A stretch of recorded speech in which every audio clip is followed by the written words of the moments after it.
Hi guys, welcome back to episode number 7 of J&H in the Comic Wasteland.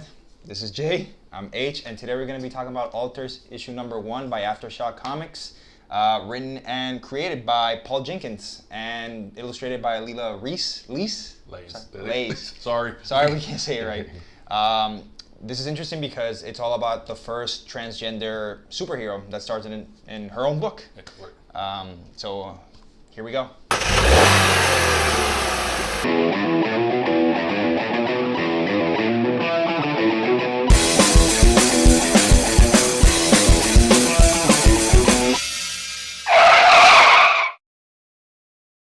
Hey guys, so what really drew me to this book was Paul Jenkins working on it. I've been a fan of his since he did Inhumans.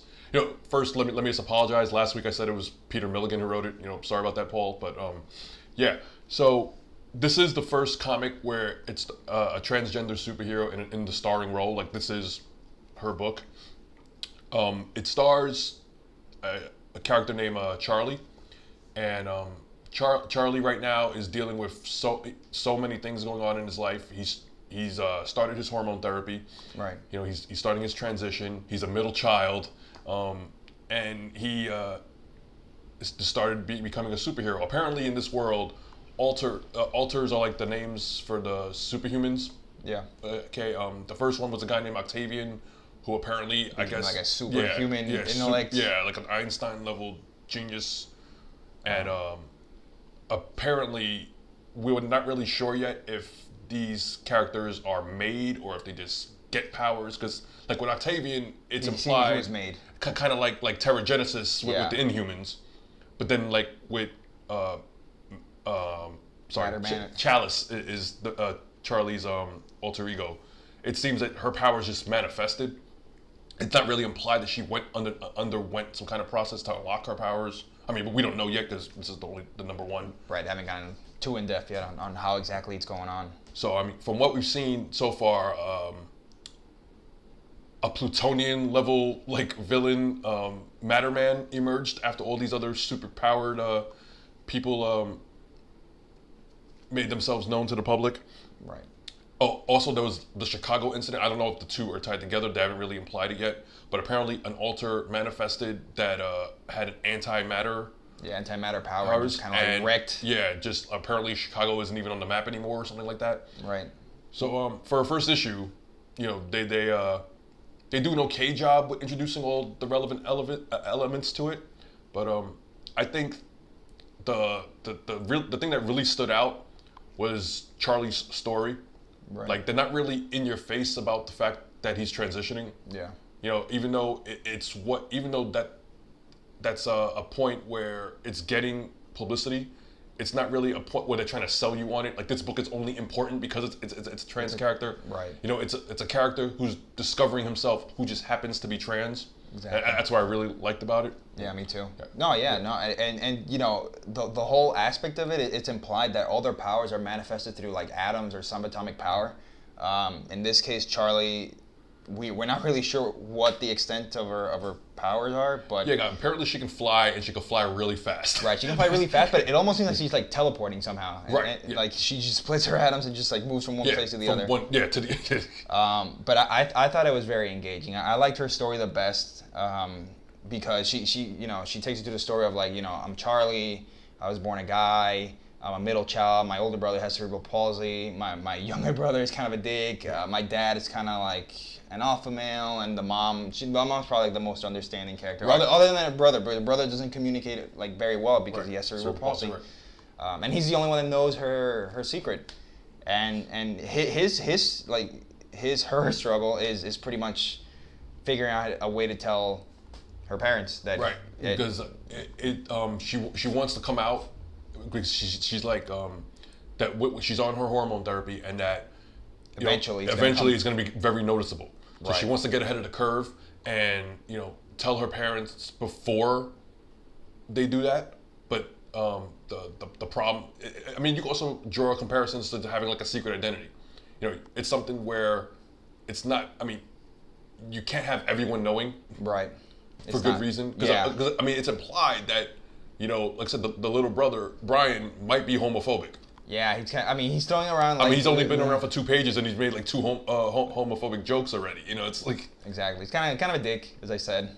So obviously, I mean, I'm assuming there's always this inherent fear of like what may happen when they come out and they they show themselves their their true selves, and that's the inherent fear that Charlie has. Right. It's that fear that you're going to be looked at differently when you come out. In terms of like acceptance and all that, and I mean nowadays it's probably like better than it was like many years ago.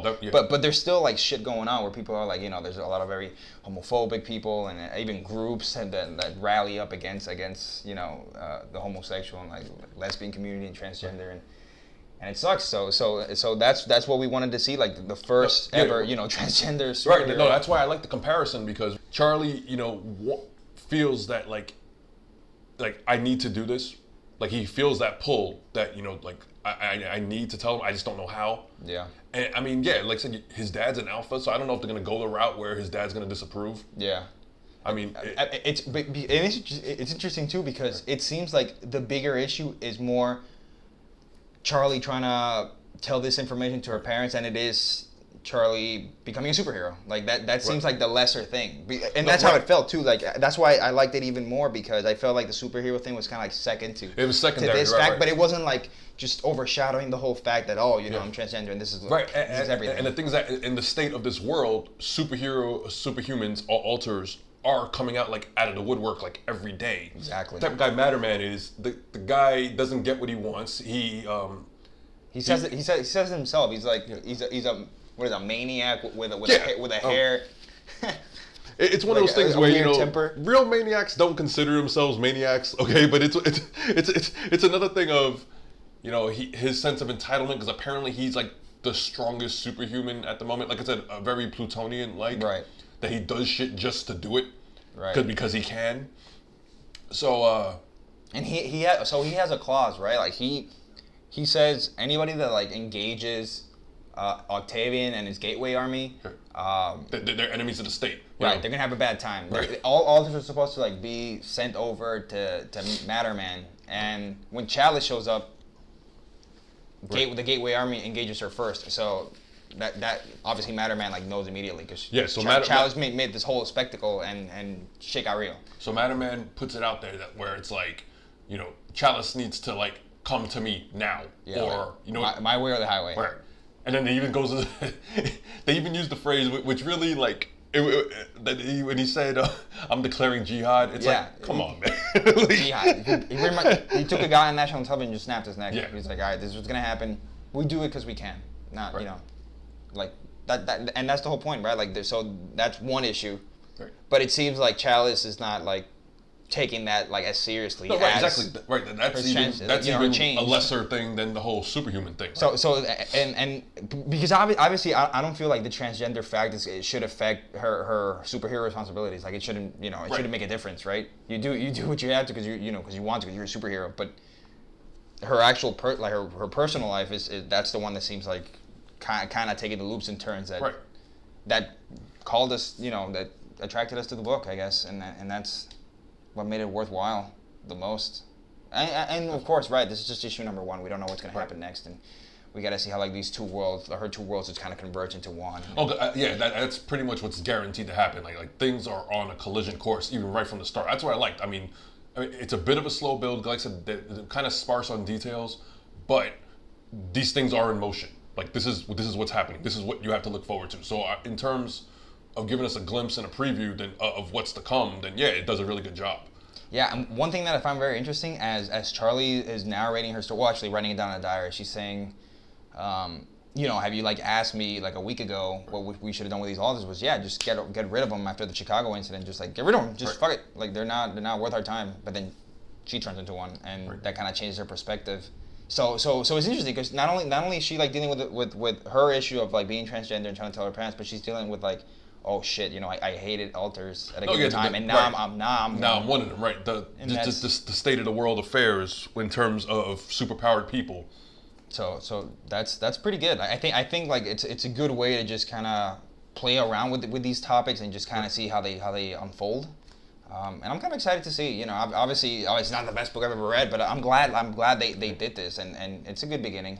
It's a soft beginning. I think it's a good soft beginning, and I hope, you know, obviously the gay and lesbian communities are enjoying it like the same way we are. No, right. This is a good gateway to combining the genres.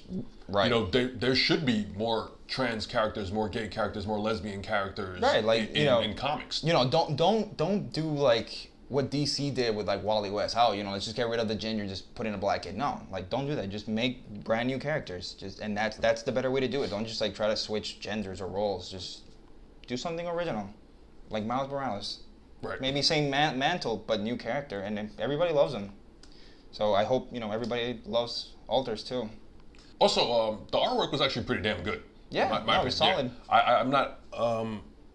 I'm not familiar with Leila. I'm sorry again, Leiz's artwork, but yeah, for my first taste, I thought the artwork was solid. Good enough. Yeah, it was solid and good enough for me to at least pick up number 2. It's compelling. You know, it's fun and it's engaging, and you know the art's great, and we're hoping to see more. You know, if you have any final thoughts? Yeah, just I was very proud of the fact that they weren't in your face about the character being trans. Ditto, yeah.